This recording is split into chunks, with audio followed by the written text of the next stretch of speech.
চলুন পৃথিবীকে একসাথে সবুজ করে তুলি। সবুজ জীবন।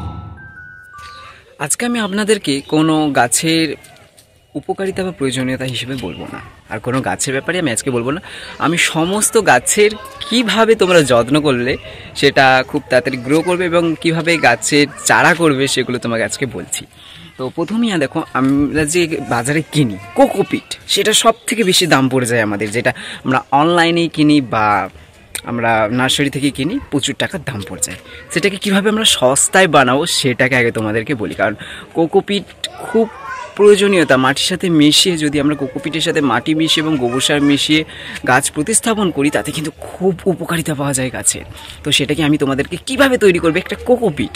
কোকোপিট বলতে গেলে সাধারণত আমরা বুঝি যে নারকেলের খোসা, সেটাকে ভালোভাবে ছাড়িয়ে এবং পেস্ট করে সেটাকে আমরা কোকোপিট বলি। কিন্তু আমি তোমাদেরকে একটু অন্য পদ্ধতি, অন্য ধরনের একটা কোকোপিট দেখাবো। সেটাতে কিন্তু কোকোপিটের যতগুলো গুণাগুণ আছে সেগুলো তার থেকে বেশি বলতে গেলে গুণ আছে। তো চলো সেটা আমি তোমাদেরকে দেখাই। সেটা হচ্ছে এই যেই কাঠের গুঁড়ি। আমরা সাধারণত যে বিভিন্ন কাঠের মিলগুলো আছে সেখান থেকে আমরা এই কাঠের গুঁড়িগুলো পেয়ে থাকি। আমি কিন্তু সমস্ত যে গাছ আছে সেখানে কিন্তু আমি এই কাঠের গুঁড়িগুলোই ব্যবহার করি। তাতে কিন্তু আমার গাছের প্রতিটা গাছ খুব ভালোভাবে গ্রো করে। এটাকে আমি সাধারণত মাটির সাথে মেশা এবং তার সাথে গোবর সার দিই, তাতে আমার গাছগুলো খুবই ভালো হয়। তোমরা কিন্তু একবার অন্তত ব্যবহার করেই দেখো।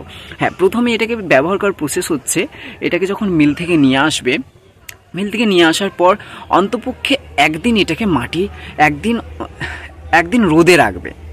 একদিন রোদে ভালো করে শুকিয়ে নেবার পর সেটাকে ভালো করে মাটির সাথে মেশাবার। মাটিটা কিন্তু এঁটেল মাটি ফেটেল মাটি দিলে হবে না। মাটিটা যাতে গাছের উপকারিতা হয় সেই সমস্ত মাটি দিতে হবে, যেমন দোআঁশ মাটি, এই ধরনের মাটি যেটা ড্রেনেজ সিস্টেম ভালো হয়, সেই সমস্ত মাটির সাথে মেশাবে।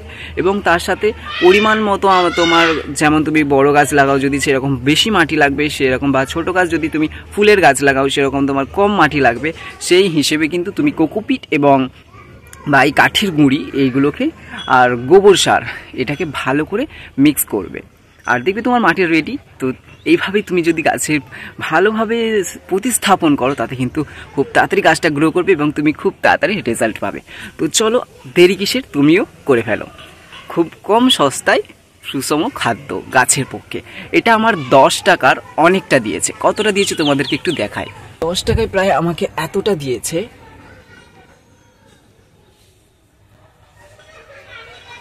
আমি 2 ব্যাগ ভরে নিয়ে এসেছি 10 টাকা।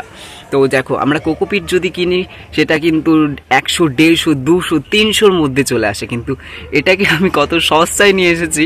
তোমরাও কিন্তু এভাবে ইউজ করতে পারো। আর সাধারণত গ্রামগঞ্জের দিকে বেশি পাওয়া যায়, আর শহরে তো কিছু করার নেই, তোমাদেরকে কোকোপিট কিনতে হবে। কিন্তু তোমরা যদি চাও এইভাবেও কিছু কাঠের মিল থেকে নিয়ে এসে এগুলো করতে পারো, তাতে খুব কম খরচা হবে। তোমরা একবারে অনেকটা কিনে নাও না, তাহলেই হয়। যারা শহরে থাকো তারা গ্রাম থেকে একবারে অনেকটা কিনে নিয়ে যাও, এক বস্তা করে কিনে নিয়ে চলে যাও, তাহলেই হয়ে যাবে। তোমার কোকোপিটের অনেকটা খরচা কমে যাবে। তো চলো, দেখা হচ্ছে খুব তাড়াতাড়ি নতুন একটা ভিডিওতে।